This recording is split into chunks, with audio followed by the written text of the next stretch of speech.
Hello, this is now my week 2 update for recovering from a torn meniscus root repair surgery.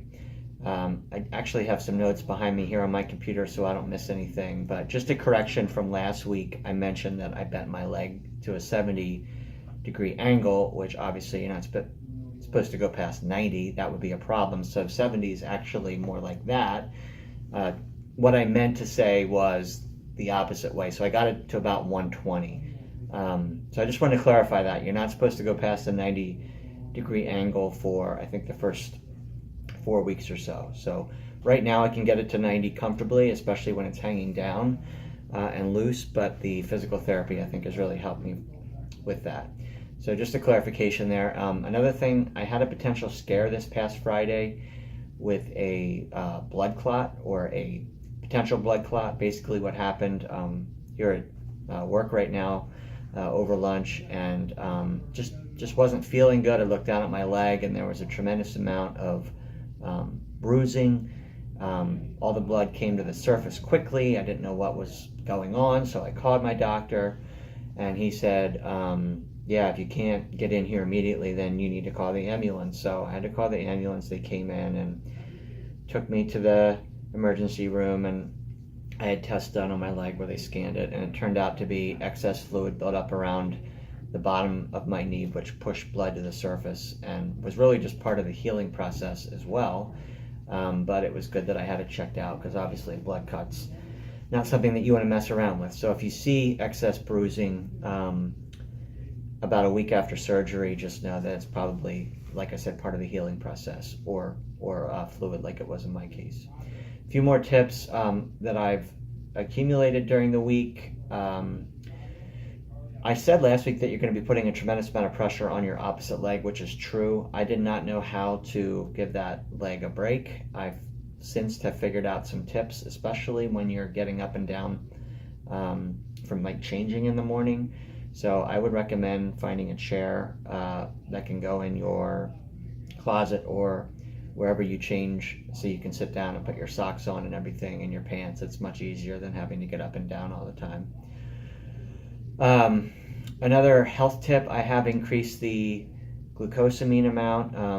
I was taking that a lot prior to the surgery because I don't have a really healthy cartilage in my knees. I swear by it. I know that it's a somewhat of a polarizing medication. Not everybody is sold on it. I think it works for me, so I've actually increased it, and I can say today, 2 weeks after surgery, I feel outstanding.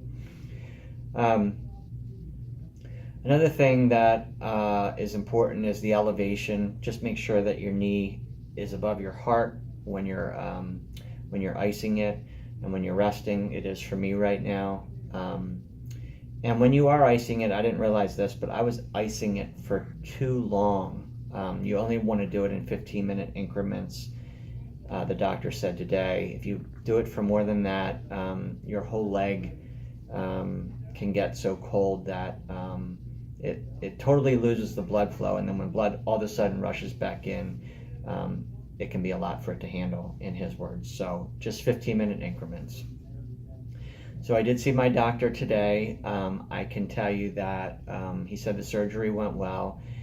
I mentioned last week that I got in the pool, and I actually swam a few miles with 100% of my upper body. So I was doing it with my legs virtually locked together, could not move them, and I really enjoyed it. But he was upset. He was not happy that I got into the pool. He said I could get into the pool, just didn't say when. So I felt healthy enough to do it. I did it.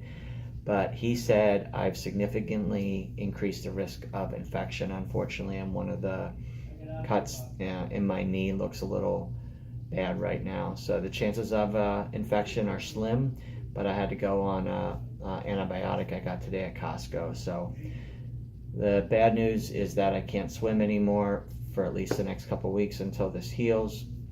I guess the good news is that I caught it today and I wasn't putting myself in any more risk. So yeah, that's the update on swimming. He did also ask if I'm putting any weight on it, which I sort of fudged a little bit. I mentioned last week that I was touching the floor. I probably did more than touching the floor over the past week because I felt like I could.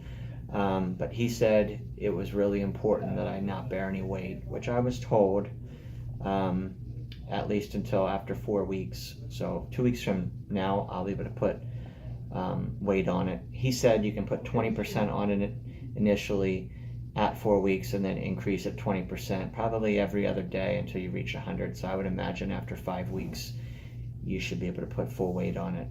He did also say that there would be no like injury or pain or sound that would occur if you put 100% of your body weight on that leg. So there's really no way to know you're doing damage to that meniscus until you go to exercise when you're months down the road and you realize that it came undone. So just a word of caution that even though you're feeling like you can put weight on it, try to avoid it. It's going to be a strength of upper body this whole time. I've gotten used to using those electric senior citizen carts in grocery stores and all that, but anytime you can save yourself some energy, I would do that. But other than that, he said that the knee looked great from a structural standpoint and that the surgery went well. So right now I'll actually take this video and just show you. Here's my brace portion of it. They had to put a bandage on it today for this potential infection here. I bought this on Amazon. It is a compression brace with 3 different ice packs in it, so it's sticking to everything right now. There's an ice pack here, and there's one over there, and this is awesome for me. I think it costs maybe $10 or so, and yeah, it has worked really well. So I hope I had my phone like that before, not the other way. But so I would recommend something like that if you don't have that right now. As far as my goals go, I definitely want to be walking at 4 weeks. I would love to be swimming shortly thereafter. I'm going to my gym and getting an upper body workout that's been pretty good. And then, of course, I want to graduate into, jogging, running, probably 3 or 4 months into it. We'll see. But I think my word of caution at 2 weeks is to, even though you're feeling good, your body needs to rest. I'm not the person that loves to sit still. So, I'm paying the price with this minor setback. But hopefully my report next week, I'll be back on track, and we will take it from there. So thanks for listening.